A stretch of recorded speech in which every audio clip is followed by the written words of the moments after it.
السلام علیکم، میں ہوں آپ کا ہوسٹ سید شاذر مہدی، میری صحت کی پلیٹ فارم سے سرونگ ملین ہارٹ کی ایپیسوڈ نمبر 3 کے ساتھ آپ کی خدمت میں حاضر ہوں۔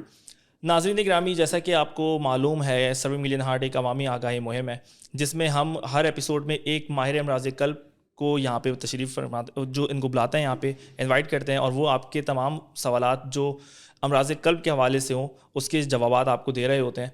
اور اس وقت اگر میں بات کروں تو کرنٹلی میرے پاس اس وقت جو یہاں پہ ایک کنسلٹنٹ کارڈیولوجسٹ اور پروفیسر آف کارڈیولوجسٹ موجود ہیں، ڈیفینیٹلی وہ کسی تعارف کے محتاج نہیں ہے، کیونکہ جب میں آپ سے ان کا انٹروڈکشن کرواؤں گا تو وہ آپ کو پتہ چلے گا کہ وہ اس وقت اپنے اس عہدے کے کس درجے کے اوپر فائز ہیں۔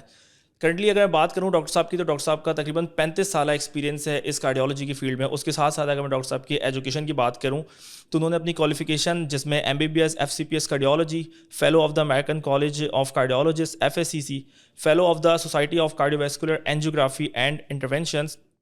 اس کے ساتھ ساتھ اگر میں بات کروں تو ڈاکٹر صاحب اگر میں بات کروں تو ڈاکٹر صاحب پریویسلی تو بیسیکلی NICVD کے پروفیسر رہ چکے ہیں۔ اس کے ساتھ ساتھ کرنٹلی اگر میں بات کروں تو professor emeritus Karachi institute of heart diseases میں، اور اس کے علاوہ جتنے بھی ہمارے پاس یہاں پہ پاکستان میں ہائپرٹینشن کے حوالے سے یا کارڈیوویسکولر ڈیزیز کے حوالے سے، ڈسلیپیڈیمیا کے حوالے سے مختلف جرنلز ہوتے ہیں، تو اس میں ڈاکٹر صاحب کی پاکستان میں بہت زیادہ خدمات ہیں۔ اس کے ساتھ ساتھ اگر میں بات کروں تو اس وقت اگر آپ پاکستان میں دیکھ رہے ہوتے ہیں ڈفرینٹ FCPS کارڈیولوجسٹ کو، تو اس میں تقریباً 40+ جو FCPS کارڈیولوجسٹ ہیں ڈاکٹر صاحب کے جو ہے وہ اس سے آپ ڈاکٹر صاحب کی ہی خدمات ہیں کہ جن کی بیسس کے اوپر وہ اس وقت پاکستان اور پاکستان کے ڈفرینٹ شہروں میں اور مختلف ممالک میں وہ خدمات انجام دے رہے ہیں۔ میرے سامنے اس وقت موجود ہیں پروفیسر ڈاکٹر طارق اشرف صاحب۔ السلام علیکم سر۔ وعلیکم جناب، کیا حال ہے سر؟ آپ کے خیریت سے ہیں؟ Sir first of all thank you so much اور for giving us your precious time. Definitely یہ شیڈول جو ہے وہ آپ کا بڑا امپورٹنٹ ہوتا ہے، اور اس میں ٹائم نکالنا ایک بڑی اعزاز کی بات ہے ہمارے لیے۔ جی ڈاکٹر صاحب، directly coming to the point, سیدھا سا سوال ہے کہ اگر ہم ایک حشاش بشاش انسان ہے جس کو کوئی مسئلے مسائل کا سامنا نہیں ہے، اس کے ہاسپٹل تک جانے میں، اسپتال تک جانے میں کیا کولیسٹرول کا کہیں نہ کہیں جو ہے وہ اس میں حصہ ہوتا ہے یا نہیں ہوتا؟ اس میں جو بندہ جاتا ہے ہسپتال کے اندر صرف کولیسٹرول کی وجہ سے نہیں جاتا، اس کو کوئی پاسٹ ایکسپیرینس ہوتا ہے جس میں اس کے کوئی پیرنٹس یا کوئی جاننے والے جن کو کوئی ہارٹ کا پرابلم ہوا ہوتا ہے، تو وہ لوگ جو ہاسپٹل جاتے ہیں تو ان کو دیکھتے ہوئے تو اس کے دل میں بھی خیال آتا ہے کہ میرے پاس مجھے جو پرابلم ہے، کیا یہ مجھے پرابلم تو نہیں ہے جو ہارٹ کے ایشوز ہیں، کیا مجھے آنے والے ٹائم میں کوئی پرابلم تو نہیں ہو سکتا۔ تو یہ وہ چیزیں ہیں جو ہاسپٹل میں جانے کا باعث بنتی ہیں، اور ڈاکٹر اور فزیشین کے پاس صرف اس نیت سے جاتا ہے کہ یہ چیک کریں کہ میرا جو کولیسٹرول ہے وہ کتنا ہے، اور کیا یہ ہارٹ اٹیک کا باعث تو نہیں میرے اندر بن سکتا۔ ڈاکٹر صاحب، کولیسٹرول کی ارلی ڈیٹیکشن، اس کا ارلی پتہ چل جانا، جلد از جلد اگر پتہ چل جانا، وہ کیسا ہے؟ کتنا جو ہے وہ مریض کو آگے کے مسائل تک پہنچنے میں فائدہ مند جو ہے وہ ثابت ہوتا ہے؟ اس میں آپ کو 2 حصوں میں اس کو تقسیم کر سکتے ہیں کولیسٹرول کے لیے۔ ایک ہے فیمیلیل، یعنی کہ خاندانی، فیمیلیل ہائپر کولیسٹریمیا جس کو ہم بولتے ہیں، اور دوسری ہے سیکنڈری۔ اس کے بہت سے اس کے وجوہات ہیں کولیسٹرول بڑھنے کے۔ جینیٹکس کا تو ہو گیا کہ پیدائشی فیملی خاندانی جو چیز آ رہی ہے اس نے کولیسٹرول بہت ارلی ایجز میں اس نے بڑھنا ہے، اور بچوں میں وہ شروع میں ہی ڈیٹیکٹ ہو جاتا ہے۔ اس کے ڈیپوزیشن مختلف آرگنس میں، نہ صرف اندر بلکہ جوائنٹس میں، آنکھوں کے اوپر اس کے نشانیاں ظاہر شروع ہو جاتی ہیں۔ یہ پیدائش سے شروع ہو جاتی ہے، اس کو فیملیل ہائپر کولیسٹریمیا بولتے ہیں۔ سیکنڈری ہائپر کولیسٹریمیا یعنی آپ کے 30 سال سے بعد جو ہماری ڈائٹ ہے، جو ہماری فزیکل ان ایکٹیویٹی ہے، تو یہ ان تمام چیزوں کو یہ کولیسٹرول بڑھاتی ہیں، اور پھر اس کی پریزنٹیشن ڈفرینٹ ہوتی ہے۔ اگر 30 سے 40 کے درمیان میں اگر ہم لیں تو وہ ہارٹ ڈیزیز کی جو باعث بنتی ہیں، ہارٹ اٹیک کے باعث بنتی ہیں، وہ 40 سال کے بعد بھی ہوتی ہیں، لیکن 30 to 40 میں ہمارے پاپولیشن میں اس میں کافی زیادہ ہے۔ اور اگر ڈائبٹیز ہے اس کے ساتھ شوگر کے ہے تو وہ بھی بہت جلدی جو ہے نا پریزنٹ کرے گا۔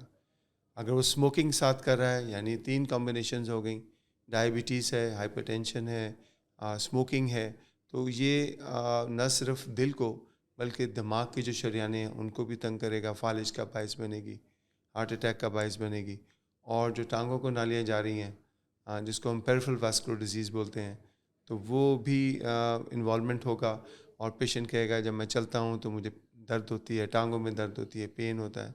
یہ مختلف پریزنٹیشنز ہیں کولیسٹرول خود تو نہیں آپ کو بتائے گا، لیکن کولیسٹرول جہاں جہاں جس آرگن میں افیکٹ کرے گا وہ اس طریقے سے اس کی پریزنٹیشن ہوگی. یعنی کہ تین حصوں میں ہم ڈیوائڈ کر لیا: ہارٹ اٹیک، انجائنا یا فالج، اور یا پھر ٹانگوں کی جو نالیاں ان کے، یہ کولیسٹرول ان تین آرگنس کو زیادہ انوالومنٹ کرے گا.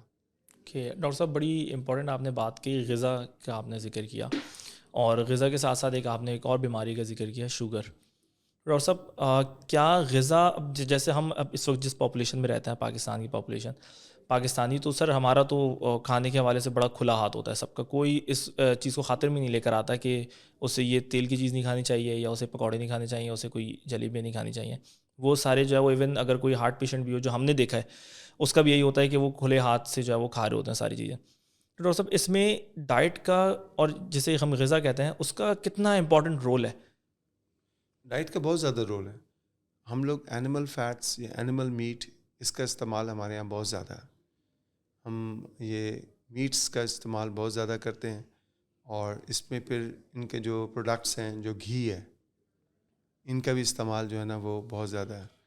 اصولی طور پہ اگر ہم یہ اینیمل فیٹس، اینیمل میٹ کو ہم کم کر دیں، اور ویجیٹیبلس، اور یہ آپ کے اگر میٹ ہی لینا ہے تو چکن اور فش کا استعمال ہم زیادہ کریں، اور ویجیٹیبل آئل کا ہم استعمال زیادہ کریں، تو پھر ہمارے جو ہارٹ ڈیزیز اور دوسرے جو کولیسٹرول کی جو چیزیں ہیں نا وہ کم، بلڈ کے اندر کافی کم ہو جائیں گی. ڈاکٹر صاحب ایک بڑی جو ہم ریگولر بیسس کے اوپر ایک چیز دیکھ رہے ہوتے ہیں اور جو سن بھی رہے ہوتے ہیں عام گھر کے اندر بھی، کہ بھائی ایک اچھا کولیسٹرول ہوتا ہے اور ایک برا کولیسٹرول ہوتا ہے، جس کو ہم کہتے ہیں گڈ کولیسٹرول اور بیڈ کولیسٹرول بھی جس کو ہم کہتے ہیں.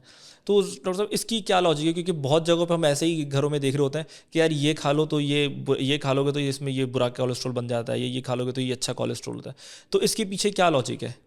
جب آپ کسی پیشنٹ کو یہ کہتے ہیں کہ آپ اپنا کولیسٹرول لپڈ پروفائل کروائیں، تو فل کولیسٹرول کا ٹیسٹ وہ کرواتا ہے، جس میں ایچ ڈی ایل یعنی اچھا کولیسٹرول، ایل ڈی ایل برا کولیسٹرول، ٹرائیگلیسرائڈس یہ بھی ایک کولیسٹرول کی جو ہے نا وہ قسم ہے.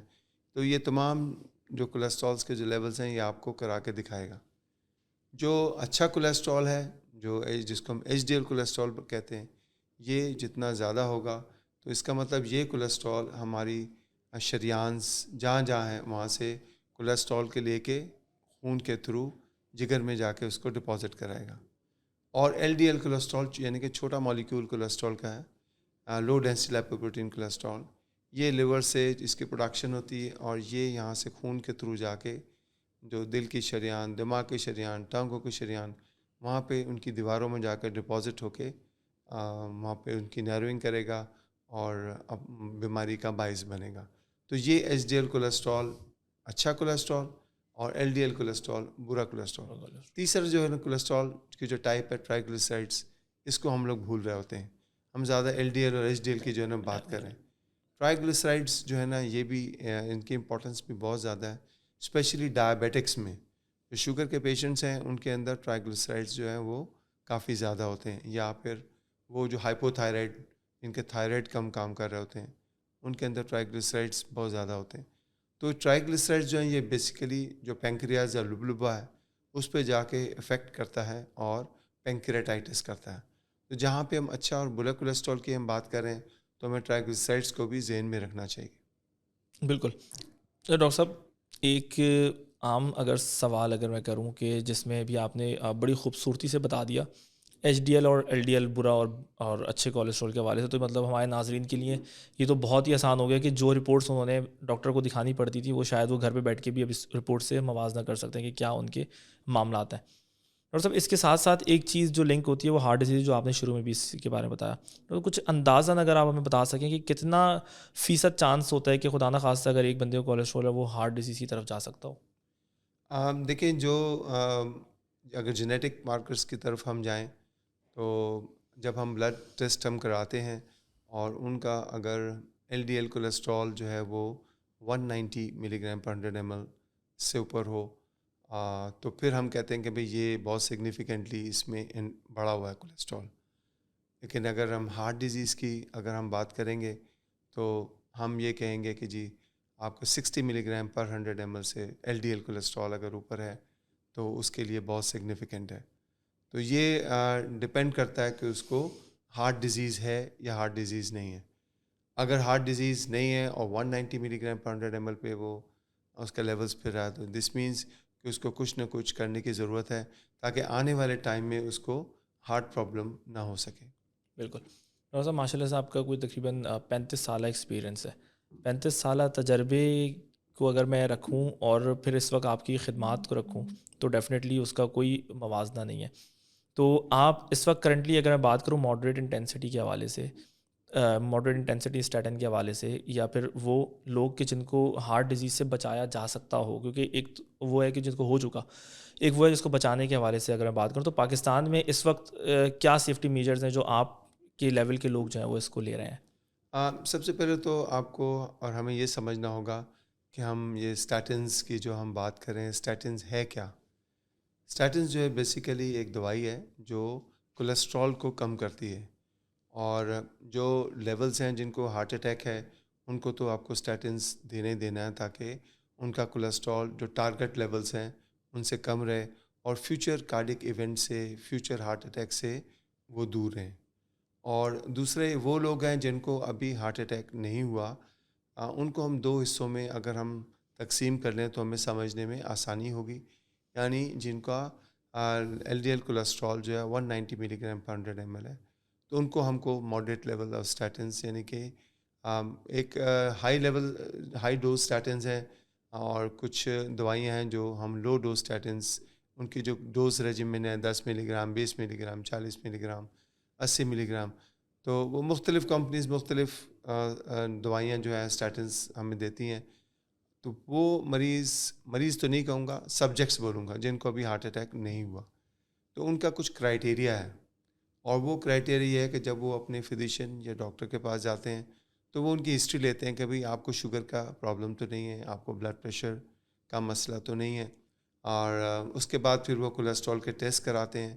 تو جب یہ تین چیزیں ان کے پاس یہ ڈیٹا آ جاتا ہے تو امریکن ہارٹ ایسوسی ایشن نے پول کوہارٹ ایکویشن کے نام سے ایک کیلکولیٹر بنایا. اس کیلکولیٹر کے ذریعے ہم 10 سال میں کے جو رسک ہے وہ کیلکولیٹ کر لیتے ہیں کہ ان میں اگلے 10 سال میں کوئی کارڈک ایونٹ ہونے کا چانس کتنا ہے. اگر وہ اس کا جو لیول ہے 7.5 to 10% سے زیادہ ہو تو آپ کا فزیشین جو ہے نا پھر آپ کو یہ کہتا ہے کہ بھئی آپ کو ہارٹ کا پرابلم تو نہیں ہے، لیکن اگلے 10 سال میں آپ کو ہارٹ پرابلم ہونے کا چانس ہے. تو اس میں پھر وہ ماڈریٹلی ڈوز اسٹیٹنز دیتا ہے. لیکن یہ امپورٹنٹ ضرور ہے کہ صرف یہ گولیاں نہیں کھانی ہوتی بلکہ دوسرے میجرز جو ہے نا وہ بھی اختیار کرنے ضروری ہیں، جس میں لائف سٹائل ماڈیفیکیشن ہے، آپ کی ایکسرسائز ہے، ڈائٹ ہے، کھانے پینے کا جو ہے اس میں آپ کو جن ڈائٹس میں آپ کا کولیسٹرول زیادہ ہے اس سے دور رہنا ہے، اور آپ نے ویجیٹیبلس کا استعمال زیادہ کرنا ہے، فروٹس کا استعمال زیادہ کرنا ہے. اور دوسری سب سے جو امپورٹنٹ جو چیز ہے وہ ہے اسموکنگ. اسموکنگ سے بھی آپ نے دور رہنا ہے. یہ کریں گے تو پھر آپ کا کولیسٹرول کنٹرول میں رہے گا، کوئی ہارٹ کا، اسٹروک کا، پیریفرل واسکولر ڈیزیز کا یہ ایونٹس ہونے کے چانسز جو ہے نا وہ کم رہیں گے. ڈاکٹر صاحب دریا کو کوزے میں بند کرنا تو بڑا مشکل ہے، لیکن اگر میں آپ سے ریکویسٹ کروں کہ آپ کوئی ایسا اپنا 35 سالہ تجربے کے حوالے سے کے ساتھ ساتھ آپ کوئی ایک ایسا میسیج جو آپ اس پورے ٹینیور میں سمجھتے ہو کہ یہ چیز اگر جو ہے وہ انسان کر لے یا یہ چیزیں روک لے یا ان چیزوں پہ عمل کرے تو وہ اس کولیسٹرول اور دل کی بیماری سے بچ سکتا ہوں، وہ میسیج کیا ہوگا آپ کا؟ میرا ایک خیال ہے کہ lifestyle modification and diet, ان دو چیزوں پہ اگر ہمارے جو ناظرین ہیں وہ اس کو خیال کریں. لائف سٹائل ماڈیفیکیشن، ایکسرسائز کرنا، صبح اٹھ کے یا شام کو ایک ٹائم بنا کے ایکسرسائز کریں، واک کریں، ایٹ لیسٹ 1 hour ڈیلی روزانہ جو ہے وہ واک کریں. اینڈ کھانے پینے کا جو ہے نا وہ ڈائٹ پہ ریسٹرکشنز اب رکھیں، ہر چیز پہ جو ہے نا وہ نہ کھائیں، اینیمل فیٹ سے دور رہیں، ویجیٹیبلس کا استعمال زیادہ کریں، فروٹس کا استعمال زیادہ کریں. اگر وہ ڈائبٹیز ہیں، ڈائبیٹک ہیں، آپٹیمل کنٹرول آف ڈائبٹیز رکھیں. اسموکنگ سے جو ہے نا وہ بالکل بند کریں. یہ تمام چیزوں کا اگر خیال کریں گے تو پھر معاملات جو ہے نا وہ ٹھیک رہے گا اور کوئی فیوچر کارڈک ایونٹس ہونے کا چانس جو ہے نا وہ کم رہے گا. ڈاکٹر صاحب thank you so much for serving million arts.